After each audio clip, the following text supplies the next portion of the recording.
बलूचिस्तान की इस दरख्वास्त पर आप लोग इस वक्त PDMA के कंट्रोल रूम में मौजूद हैं। गुज़िश्ता 24 से 48 घंटों में एक बारिश का स्पेल बलूचिस्तान में बिलखुसूस तकरीबन 7 अजला जो हैं, जिनमें क्वेटा, पशीन, किला अब्दुल्ला, चमन, केच, ग्वादर और चागी शामिल हैं, जो कि बारिशों से मुतासर हैं। और क्वेटा ज़रा गुज़िश्ता रात से एक अर्बन फ्लडिंग की सी सिचुएशन में था, जिसकी वजह से रात गए वज़ीर आला बलूचिस्तान मीर सरफराज बुगटी, उनकी जैसे कहते हैं सरबराही में एक मीटिंग हुई। उस मीटिंग में कुछ फ़ैसले लिए गए। उन फैसलों के तहत जिन जिन अफसरान की छुट्टियां अगर दी भी गई थी वो भी मनसूख कर दी गई, क्योंकि एक अंदाज़ा ये था कि सुबह तक जो मज़ीद बारिशें होंगी उससे जिसे कहते हैं सूरत हाल मज़ीद बिगड़ सकती है। तो प्रीएम्प्टिवली स्कूलों को भी बंद किया गया। गुज़िश्ता 24 से 48 घंटों में एक ऐसा परसेप्शन देने की कोशिश की गई या परसेप्शन बनाने की कोशिश की गई कि कहीं पर भी रियासत या रियासत के इदारे या हुकूमत की मशीनरी मौजूद नहीं। इस वक्त जब मैं PDMA के कंट्रोल रूम में आपसे बात कर रहा हूँ, मेरे ख्याल से क्वेटा शहर जो कि अर्बन फ्लडिंग का सामना कर रहा था गुज़िश्ता रात, इस वक्त तकरीबन अगर मैं कहूँ कि 70 to 80% जो सिटी का एरिया है वहाँ से पानी निकल चुका है, तो गलत नहीं होगा। कुछ अर्बन एरियाज़ हैं जैसे कि सरियाब रोड पे गाई खान चौक की तरफ है, वहाँ पर कुछ पानी का मसला है। इसके अलावा जैसे हमारे नौसार, अकबर्ग और उसके अलावा जो चश्मा चौज़ई के इलाके हैं, चूँकि देही इलाके हैं, ज़रा नवाई इलाके हैं, वहाँ पर कुछ मुश्किलात अब भी हैं, लेकिन उसके लिए भी PDMA इस वक्त काम कर रही है।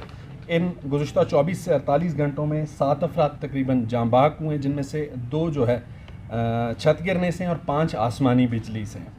और इसके अलावा जो है PDMA का हेल्पलाइन, कल से ये भी एक शिकवा था कि कोई हेल्पलाइन गवर्नमेंट ऑफ बलूचिस्तान में काम नहीं कर रहा। PDMA का कंट्रोल रूम 24/7 अवेलेबल है, जिसका नंबर है 08192411133।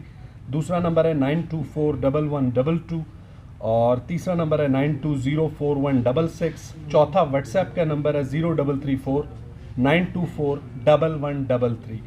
ये कोई भी हंगामी सूरत हाल हो या ना हो, PDMA में मौजूद रहता है और 24/7 काम करता है।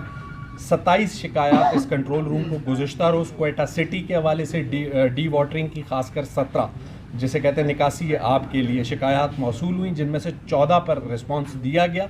मज़ीद पर रिस्पांस इस वक्त जारी है। अगर इस वक्त जब मैं आपसे बात कर रहा हूँ, गुज़िश्ता रोज़ जितनी बारिशें हुई हैं, अगर क्वेटा शहर में पानी मौजूद होता तो फिर हम कहते हैं कि PDMA या डिस्ट्रिक्ट एडमिनिस्ट्रेशन क्वेटा नाकाम रही है। अगर 70 to 80% पानी निकल चुका है तो उसका मतलब यह है कि गुज़िश्ता 3 से 4 रोज़ जो जिसे कहते हैं जो सफाई की मुहिम थी, उसके तहत जिन भी निकासी आपके नाले जिन हालात में थे उन पर इंक्रोचमेंट्स मौजूद हैं। आगे उन इंक्रोचमेंट्स ने ख़त्म होना है, लेकिन उनकी जितनी हद्दुल वसा कोशिश करके सफाई की जा सकती थी की गई, जिसके नतीजे में इस वक्त मैं ये दावा कर सकता हूँ कि 70 to 80% जो क्वेटा सिटी है उससे पानी निकल चुका है। मेरे साथ तमाम सियासी जमातों के जो रिप्रेजेंटेटिव्स मौजूद हैं, इनमें खासकर क्वेटा सिटी के लियाकत लैडी हैं, पाकिस्तान पीपल्स पार्टी से ताल्लुक़ है, वली नूरज़ई हैं पाकिस्तान मुस्लिम लीग नून से, बख्त काकड़ अगेन पीपल्स पार्टी से, और मलिक नईम बाज़ई साहब ANP से। मैं चाहूँगा कि आपके सवालात का जवाब देने से पहले अगर ये कोई चीज़ ऐड करना चाहते हैं अपने हलकों के हवाले से। समद गोरगेज भी पहुँच चुके हैं, माजरत पहले उस वक्त मेरी नज़र नहीं पड़ी। समद भी क्वेटा से ये MP हैं, तो इनमें से जो भी कोई ऐड करना चाहता है तो प्लीज़।